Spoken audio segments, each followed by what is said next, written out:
Welcome back, guys, to another episode of Ridiculously Insensitive. Hell I'm yeah. Dylan. I'm Anthony. If you guys don't already know, we are a current events podcast where we give our take and either go way off the map and derail the whole situation and Yep. break it down, not really breaking it down, whatever. We like it. It's a lot of fun. What do we got on schedule this week? Holy cow. Yeah. Yeah. Yeah, that was... Yeah, I'm in there. Yeah, Let's go. Hold on. I'm back up a little bit. There you go. All right. Yeah, so today we're going to be talking about blood doping. I won't get too much into it. We'll just give you a little brief background of blood doping. Blood doping over the years has been used to combat anemia for medical reasons, but as of recently with Lance Armstrong getting caught a couple of years ago, and now other athletes have started to venture into it because it helps aerobic fitness. Yeah. So basically what it's doing is just increasing your red blood cells' ability to carry oxygen around. So Absolutely. you get more oxygen to your muscles faster. From what I understand is the deal, which I can definitely see would have a definite improvement as far as like sports and physical activity are related. Absolutely. But, yeah. Maybe later we're going to have a guest of ours, Elijah Foster. He is an owner of a brand new gym in New Richmond called The Press Room. He's going to be calling in, giving his 2 cents. Unfortunately, we couldn't have him in studio tonight. Some conflict issue or some scheduling issues got messed up. He had an emergency that he had to attend to. So anyways, hopefully he calls in, gives his 2 cents, and... the weights quit working at the gym. Oh, man. All right. Anyways, so yeah, we're going to play this little intro and we'll get right into it.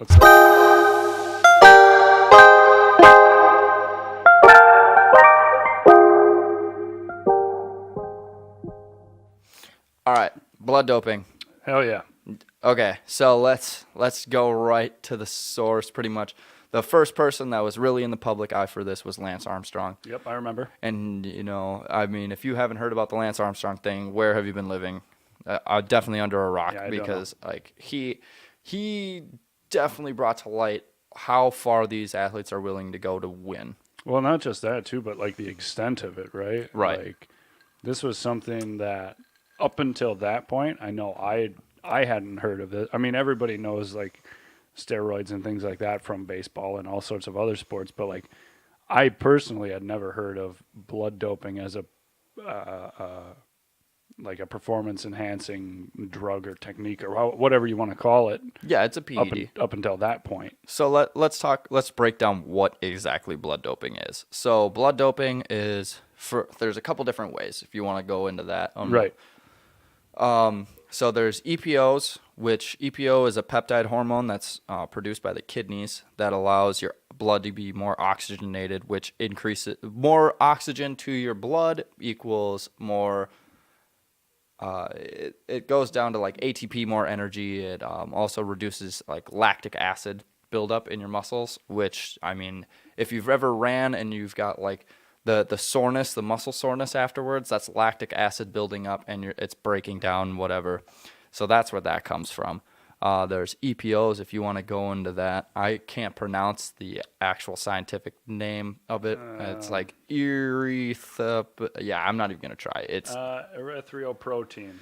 That was a good, honest try. Got it in one. Yeah, I don't think that's what it is, but we'll just call them EPOs. If you guys want to learn more about this, we're definitely going to link this in the description so you guys we'll can have check all of this information. In fact, the page that I have open right now. All right, so yeah, let's talk about EPOs. Or not, yeah. No, I just talked about those, didn't I? Yeah. So the other one, synthetic oxygen carriers and blood transfusions are basically the other two, is how it breaks down. So blood transfusions, so going back to Lance Armstrong, that's like the most popular one that's going around is this blood transfusion. So what you essentially do is you take the blood out of the body, which has this plasma in it, and you're trying to increase your RBCs or your red blood cells, which carries the oxygen to your muscles. So what you do is you take these vials of blood, you put them in a centrifuge, you spin them around, and that separates the plasma and other liquids from the blood, and you take just you extract the RBCs and you freeze it. RBCs being Red blood cells. got it. So you freeze this highly highly oxygenated blood, and then when it's competition time, you inject it back into yourself.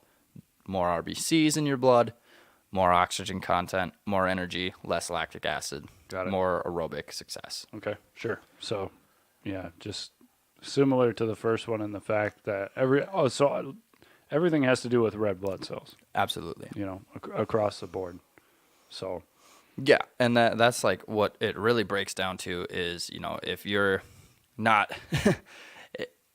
when you want to be at this high of competition and you've hit the threshold, your physical threshold of not being able to push yourself for, I don't even know how long the Tour de France is, but it's a long, long bike ride. let's find out. It's super strenuous on the body, and the effects of riding a bike for that long and that hard and that fast, it really wears you down. So these high profile racers have really found a way to successfully just keep pushing themselves further and further. However, this blood doping operations, one, it's illegal. As of 2003, I think WADA started testing for. Yeah, something like that. There's a handful of different tests to test for it too, which I thought was pretty interesting. There, I know, is a urine test as well as a blood test to, like go in and The human level of RBCs versus a plussed up number. Yeah, and so that's insane to think that these guys are literally willing to die.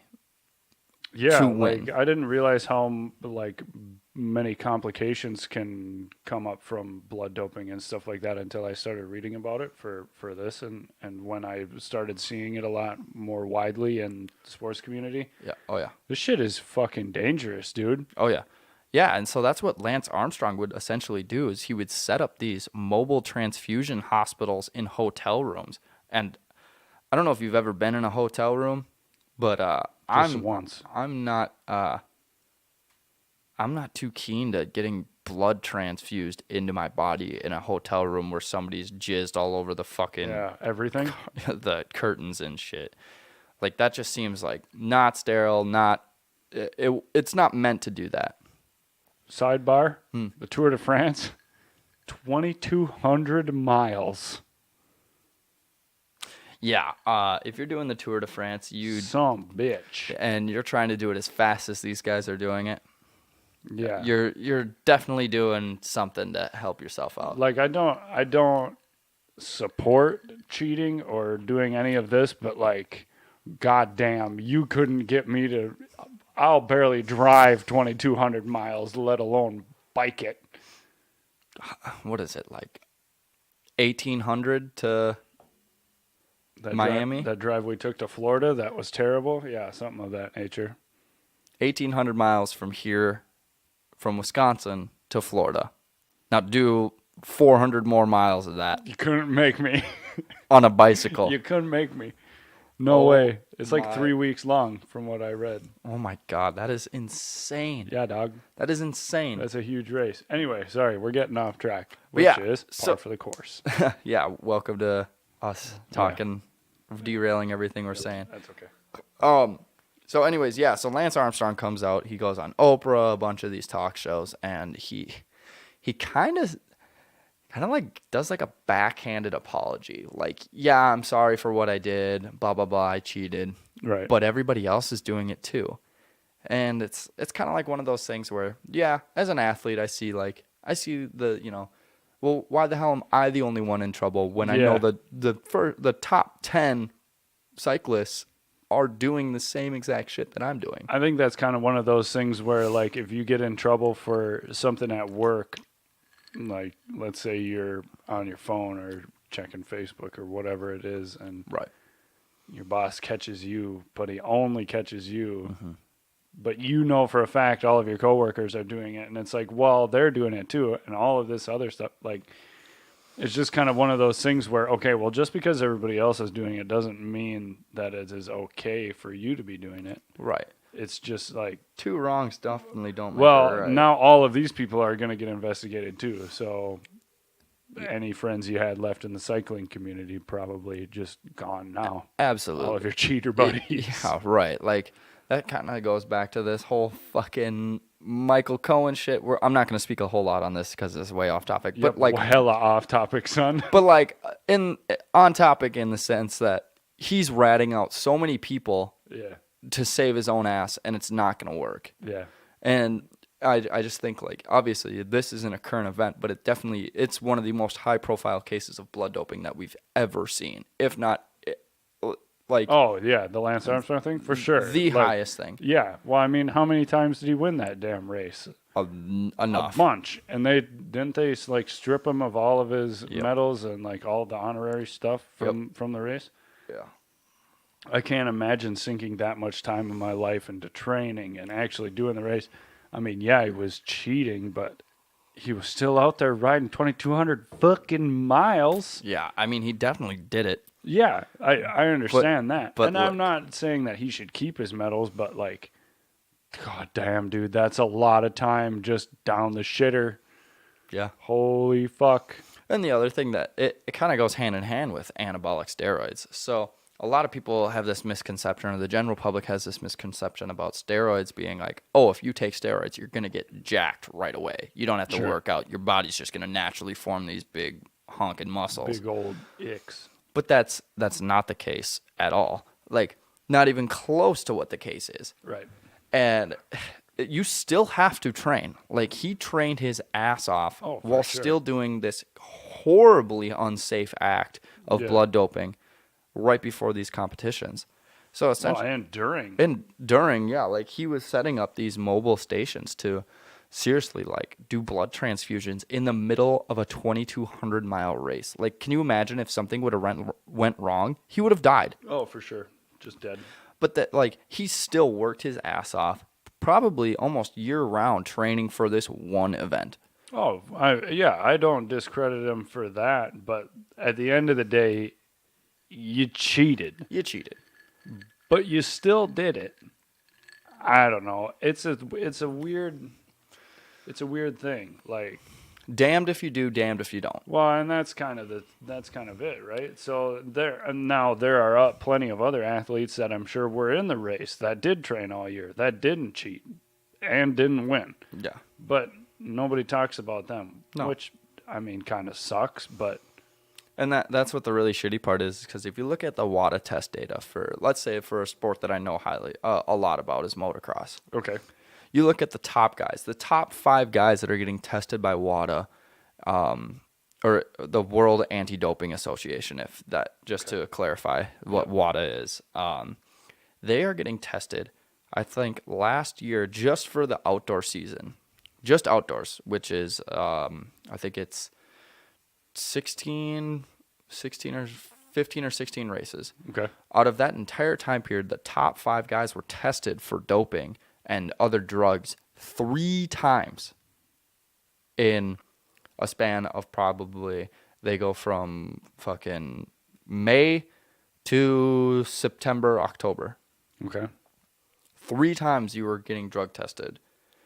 If you're in motocross, like, and you're blood doping to be at that level, like, you're gonna get caught. Yeah, for sure. And WADA has all of that test data. It's all public record on their website on how many times we're testing these guys.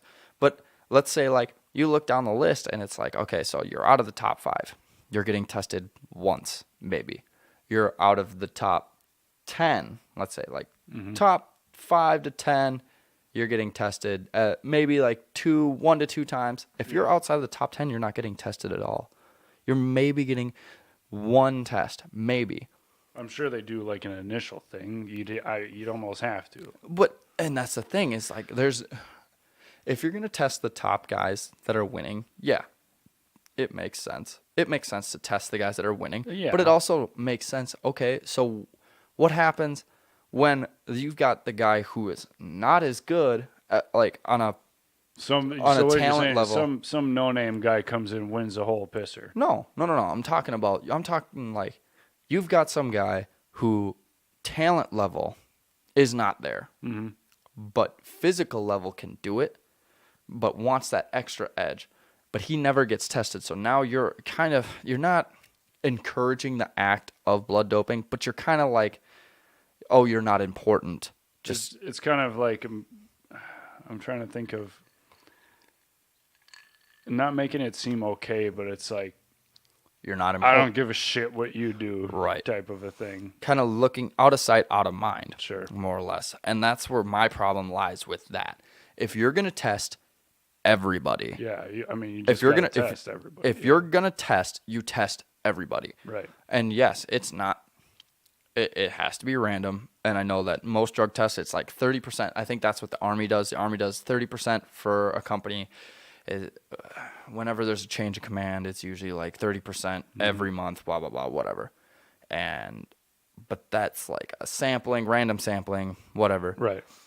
WADA, in my opinion, does not abide by that. They take the top 10, they sample them all the time, or at least, well, by all the time, like 3 times in a season, which I think is fucking ridiculous. It's absolutely ridiculous. If those guys are blood doping, you test them initially because you're not trying to get more fit over the season. You're trying to maintain as soon as that first race hits, you should be at your peak fitness first race. So let's just say you do a initial test and then do one a week before the final race or something like that. If somebody would like to prevent somebody from cheating in the last race, possibly eke out a couple more points. Something like that? Or are you proposing something different? No, like I'm totally okay with if you're going to test them 3 times across the board, you front half, middle, end, whatever. Okay. Do it for everybody. But just test everybody? Every single person goes through the same standard. It's a standard test. It's not random. Well, and that's the other thing is it can be random. You can do, hey, let's say we're going to do these you can these always 10 do individuals race 1 and then the next race. So like at the beginning of the season you've got like 3 weeks to test all 40 riders that are entered. Right. And you do that. You do. So you could just drop that out throughout the season, right? So you could just kind of like back and forth throughout all of the riders all throughout the season. Yeah.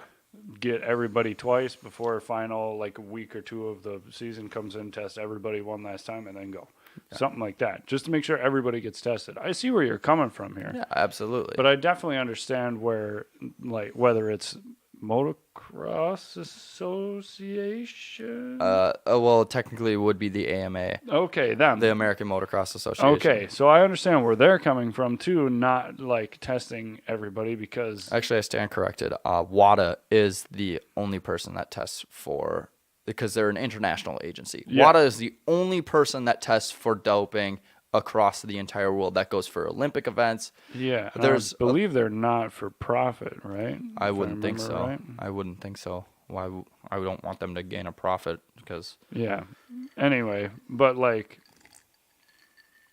even though they're not for profit, it can't be cheap as an association to do these tests. No, it absolutely. Can't be. No, blood tests are super expensive. So like, I can understand them not testing everybody. Absolutely. Because that shit fucking would add up so fast. But that's the other thing is, you can take it out of the AMA, the Motocross Association, when these events or these venues hold these races or whatever. They pay a certain amount of money to just have their venue come through. You that just take it off the top, is what you're saying. Yep, you take it off the top and it goes right into that. It's right in the rider's entry fee. I wonder how much it would cost. I'd be interested just to do some like quick maths, just to see. Like, I don't know what these tests would cost, because I'm assuming they operate the same way. They do a blood and a urine test. Yeah, no, and a lot of it. Well, and that's the thing. Urine tests are super cheap. Yeah, I mean, fuck, like urine test. They even do. Well, this is just for drugs. They do a mouth swab. Right. Yeah. But like WADA shows up, they've already got a medical trailer, the Alpine Stars medical rig. Yeah, I mean, why would they even fuck around with doing the mouth swab and other shit? Right. Just do a blood sample, and that would give you everything. Yeah. If you're kicking out RBCs that are over human level, then you're getting caught. But here's the other thing, is people have gotten so good at masking these blood doping things. Like tests, like they're beating the tests. How? I really, I don't understand how, because it doesn't make sense scientifically. But like, okay, so let's say like you're cheating at a game, right? But you're cheating just the very small amount where Just enough to be at it's what would be the there's top of the spectrum. there's a gray area. Right. There's a So- gray area when you're testing for RBCs, So because you if could your either be- baseline yeah. is set, like, okay, like maybe he's just kicking out this much because Right. you've been doing it for so fucking long that they're like, okay, these are humanly possible Well, for you. alternatively, it could be because I'm sure they operate within a range, right? So that's how, like, I'm assuming a lot of this stuff works. So Absolutely. you could have, your median level, but then plus 10, minus 10. on Right. it, right? Right. So if you operate, and I don't know how beneficial it would be to run at X amount, where you're still in that quote unquote legal threshold, but you're floating the line to being in the illegal portion of it. Yeah. I don't know how big of a benefit that would be, if it would be worth the risk or, See, or what. But So here's the thing about blood doping, right? I think we're kind of operating under the assumption that everybody's doing these transfusions. sure. These EPOs, I think they can be just an injection. Like you can just get an EPO injection because it's just a hormone. You do the same that you could do for like estrogen or whatever. You just inject it into yourself, and it increases the amount of EPOs that are going through your body. But at the same time, if they're testing blood, they'd be able to see this hormone spike, right? Right, but if you're doing it in a minuscule amount, that just gives you a little bit of a competitive edge. Right. Because like, and here, we'll take calls from some people who know a little bit about this, and we'll talk about this a little bit later. But like, in my opinion, you see these guys like the top, the creme de la creme of motocross, Ooh, right? Fancy. Yeah, right. They're so fancy. Talking about Tour de France. Talking about Tour de France, creme de la creme, drinking Miller, high life, baby. and a pint of gin and tonic. Yeah.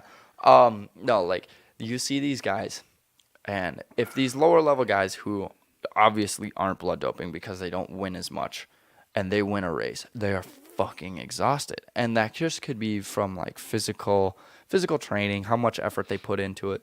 But I've seen guys where it's like they get up on the podium and they're hardly sweating, they're not out of breath, they're just like, Yeah, I did that. yeah.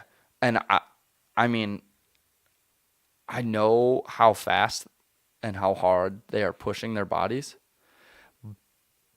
You're still going to sweat. You're still going to physically exert yourself to be kind of out of breath, but damn, like you got to train your body to do that. So what would you think about this? So let's say they implement because what do they run? Top 3 finish is podium? Yeah. What if they ran podium checks every time? So Well, if you want to try and win, and you want to try and cheat to win, you're going to draw attention to yourself.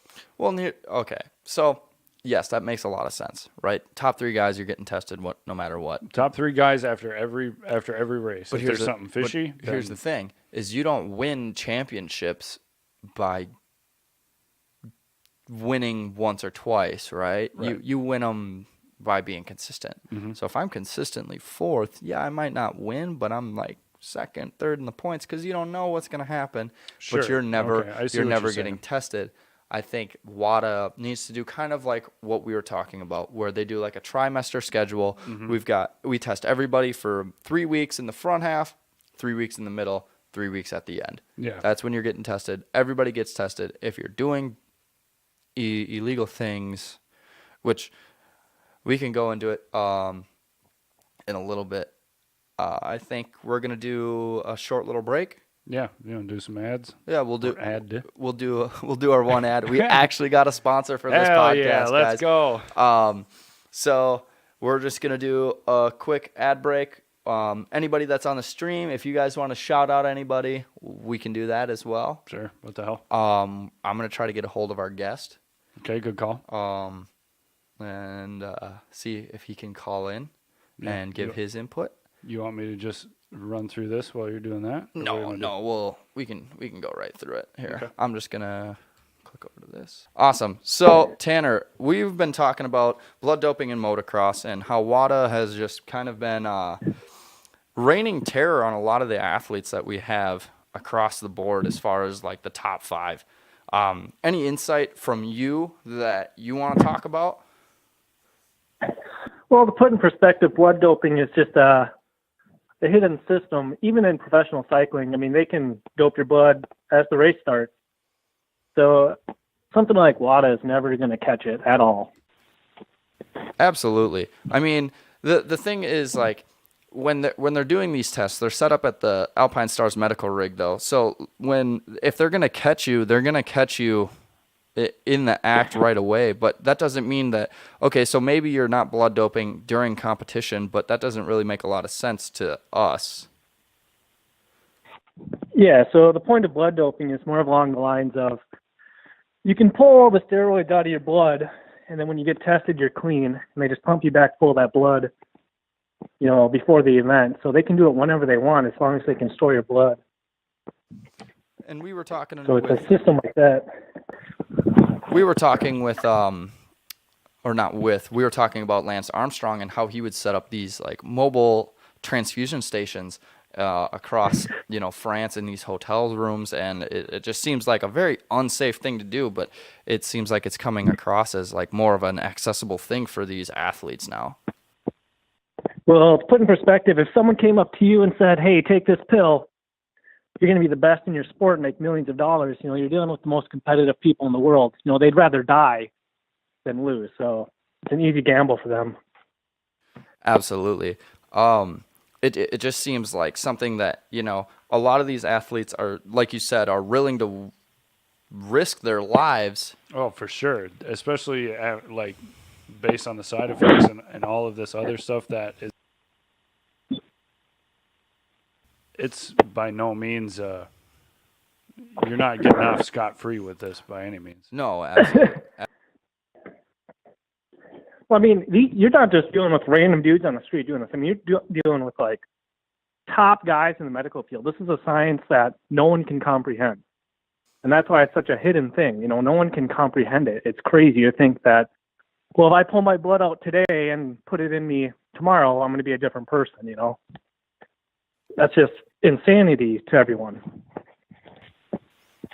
Right, and it just seems like that is it's almost unreachable for some of the lower athletes, where it's kind of like, I know there's been a joke thrown around like bring steroids back to baseball, but bring it to everybody. So if you want to juice up and you want to hit a ball out of the park, which is what the fans want to see, then have everybody in that league take steroids.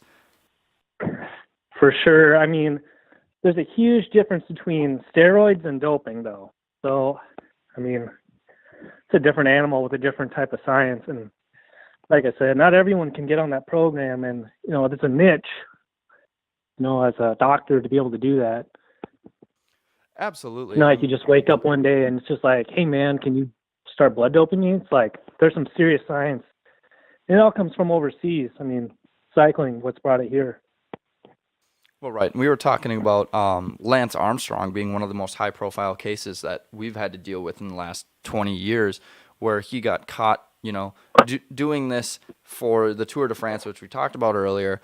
But now we're starting to see, and I speculated a little bit about this earlier when we were talking about the top 3 guys in motocross who are coming off of, and I think, well, kind of being a subject matter expert, right. And I'm nowhere near in shape as most of these guys, right? When I'm talking about being a professional level fitness motocross racer. Sure. But I know damn well how much energy is exerted when I'm riding my motocross bike. Right. And there is no way that you come off of a 22-minute moto and you're not at least a little bit exhausted, short of breath, sweating, and you see these top guys that are like, almost it's just a walk in the park. Yeah, like they're not sweating. Walk down to my driveway and get my mail. Right.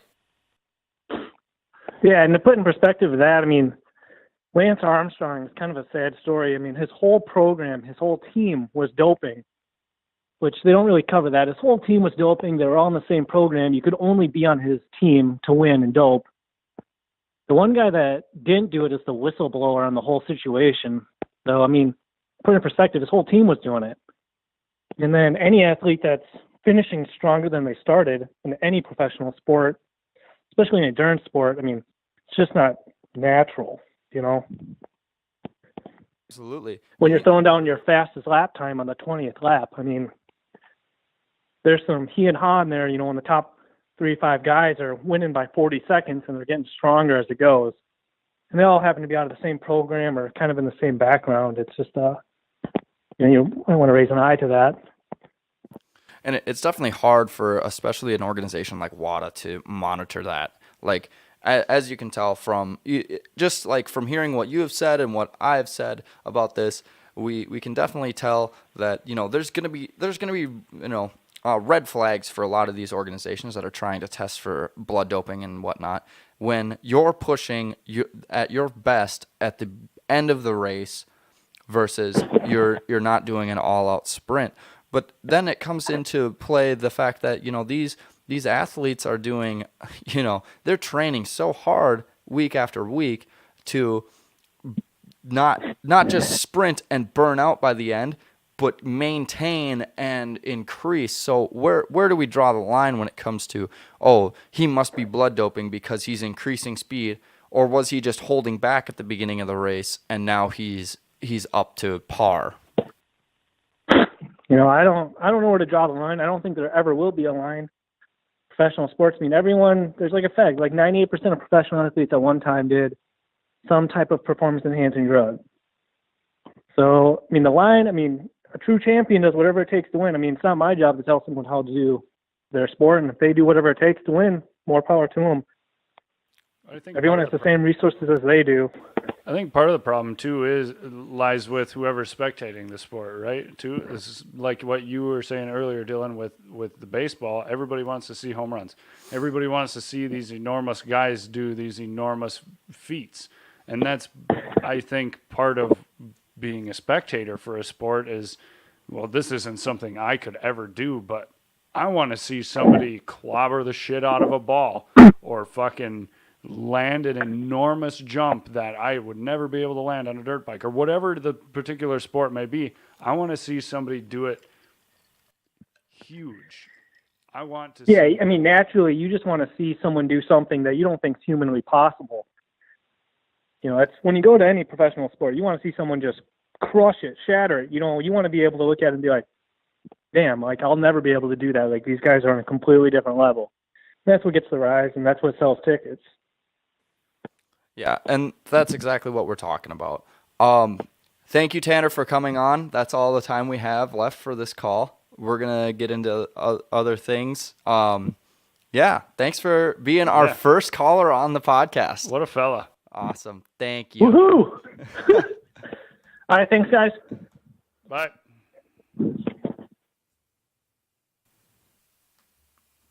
All right. Once again, thank you to Tanner. That was an awesome first call. Yeah, thank you. So while I turn these down so I don't get fucking Blasted. fucked by that. He had a lot of interesting points, I would say. Yeah, I mean, definitely more than kind of we were coming to the table or coming away from it, I guess I'd say. Yeah. By ourselves. There's a lot of avenues I didn't particularly think of. No, absolutely. It was good insight that he could definitely distinguish the fact that it's a little bit different than anabolic steroids, and we can go into that. Actually, that's kind of something I want to explore. Let's deep dive into that. Okay. So, anabolic steroids and blood doping are essentially the same thing. They're a performance-enhancing drug or process. They're the same thing in category alone, I would argue. So, anabolic steroids or steroids is used for anaerobic success versus blood doping, which is more of a aerobic. It's definitely more aerobic success. Right. Both are extremely dangerous, but you see it all over bodybuilding. You see performance-enhancing drugs all over bodybuilding. I think that's just kind of like the name of the game, though, for that, though. You can't be naturally 310 pounds with 6% body fat. Like, Well, that's just impossible. Not only that, but like you just take a look at these guys and you can tell. It's like this dude looks like a house. Yeah, it's impossible. There's no way you could put that much muscle on a human frame naturally. No, absolutely not. And it's insane to think that. Look, I love competing in moto. I used to love it. I don't love it as much anymore. Now that I'm getting old. Yeah, in my I used sunset years. Yeah, but I was good once, as I ever was. But you know what? I still love riding, but I have never once thought about putting my life on the line just to be good at motocross. Right. Well, and we've talked about, like, we made mention of the side effects of blood doping and stuff like that, but like all of this stuff thickens your blood and puts you at enhanced risk for strokes and heart disease and all of this stuff, and so many complications that you're not going to see it immediately, but you're definitely going to run into it later in your life. Absolutely. And that to me is just mind-blowing that you would sacrifice so much short term. Yeah, you might win a race or a title or something like that, but like, where's that all going to be in 20 years when you're a crippled adult who can't do anything? Absolutely. And who honestly probably will have gotten caught cheating. Exactly. The shitty thing about it is there. WADA stands it stands for a purpose that I have to accept is a good cause. I don't want people cheating to win, right, especially if they're going to risk their lives. Like, it's just a bad scenario all around. You shouldn't cheat to win, and you shouldn't use a process to cheat that's going to kill you, because a lot of these super top athletes, like, people idolize them. Like, they're almost a demigod to some people, like how good they are, blah, blah, blah. And now they're using these PEDs and there stands a purpose for why WADA is in place and why WADA does what they do. However, I'll go into this one person. His name is Brock Tickle, and I know we've spent a lot of time on motocross, but this is just like my subject matter. Just 2 more minutes. Yeah. Brock Tickle, he was tested, and there's several other riders who have been tested, and it was for like Adderall, but they were banned. They were banned for 4 years. You're not allowed. Tested positive. They tested for non-therapeutic Adderall, which is used to treat ADHD. Mm-hmm. ADHD. I want to know how Adderall could be used as a performance-enhancing drug. Yes, I understand that you pop hot for amphetamines when you get tested for Adderall, but that's the thing.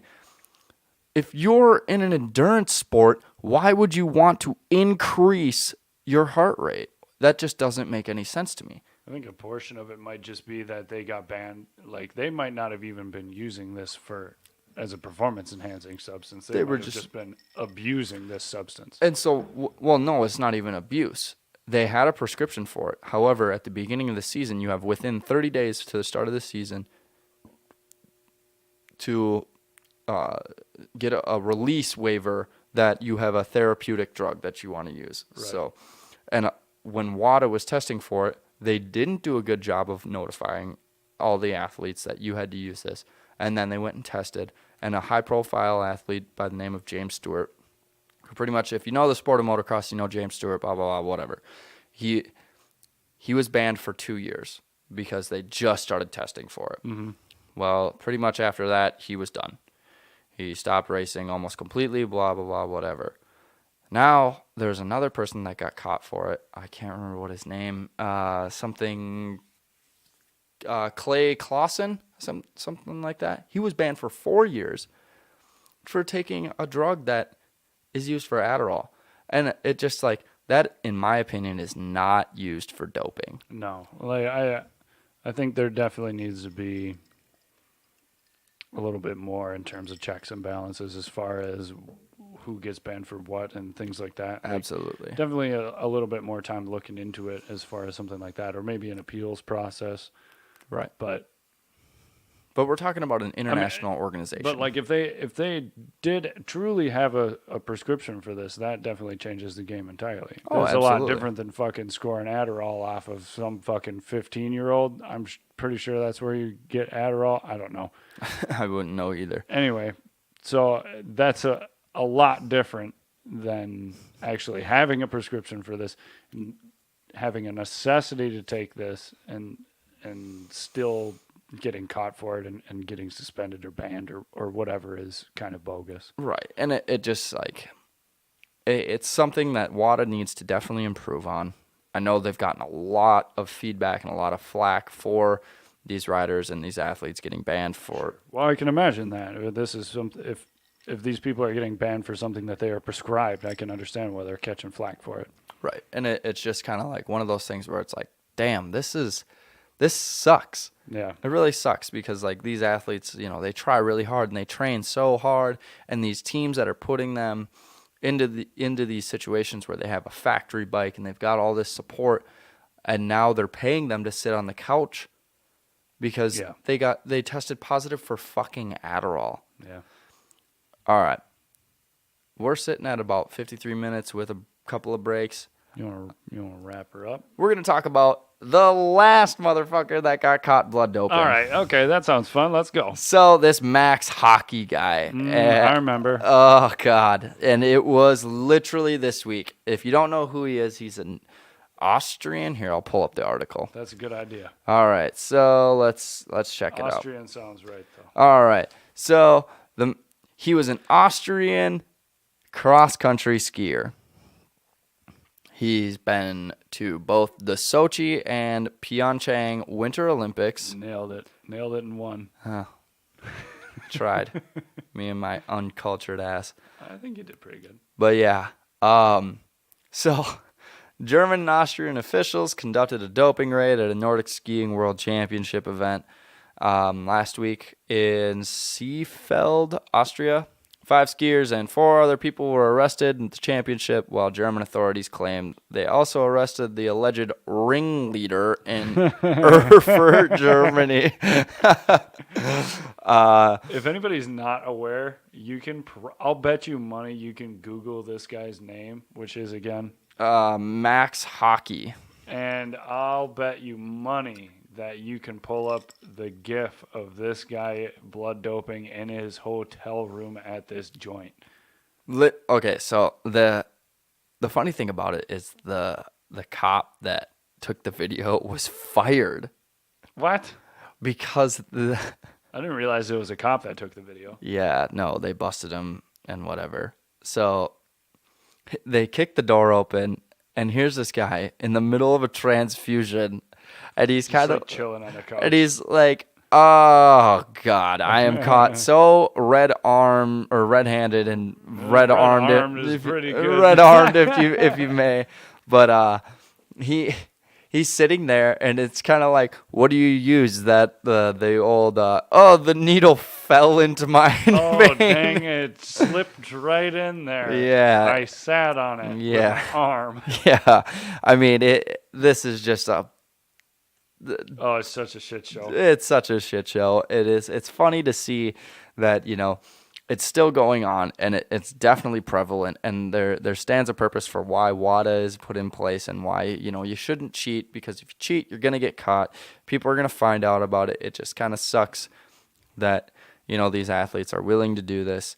But you know what? I understand it coming from a competitive athlete. Like, you want that competitive edge, but I've never been in that situation where I've ever been. I've never even had that mindset where I was like, well, I got to be the best, you know? And it takes a certain type of person to get into that mindset. And absolutely. There's definitely a place for it, but just, you can't be cheating. You know what? If you're going to be an athlete, compete fairly.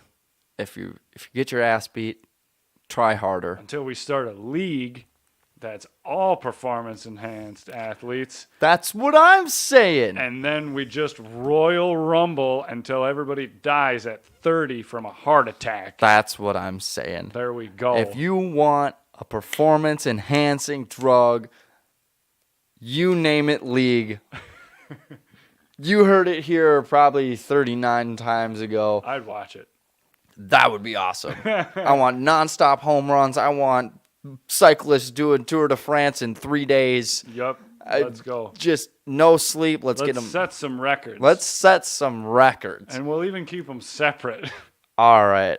I think that's pretty much all we got for you guys. Yeah. That I had a blast. This was an awesome good time. podcast. We'll definitely do our due diligence to get more guests on in the future and stuff like that for you guys. Yeah, And if keep things kind of interesting and keep them rolling along. yeah, if you guys want to be a guest or you want to do some shout outs on the podcast, let us know, because we will definitely We're open to suggestions yeah, or volunteers. as it volunteers. were. Anyways, thank you guys so much for being Yeah. with us on the stream. Oh. Both of them. We missed a call from Tanner. Oh, why did Tanner try to call in? Huh, whatever. You had your time. Yeah, you had your time, Tanner. Once again, thank you for Tanner to call us, Yep, be the super first guest awesome. on the podcast. Anyways, if you don't know who we are, I'm Dylan. I'm Anthony. We run this ridiculously insensitive podcast. Sure do. It's kind of a shit show. It's kind of not. We go all over the place, but I really hope you enjoyed this. Anyways, thank you guys once again for coming on. See you next week. See you next week.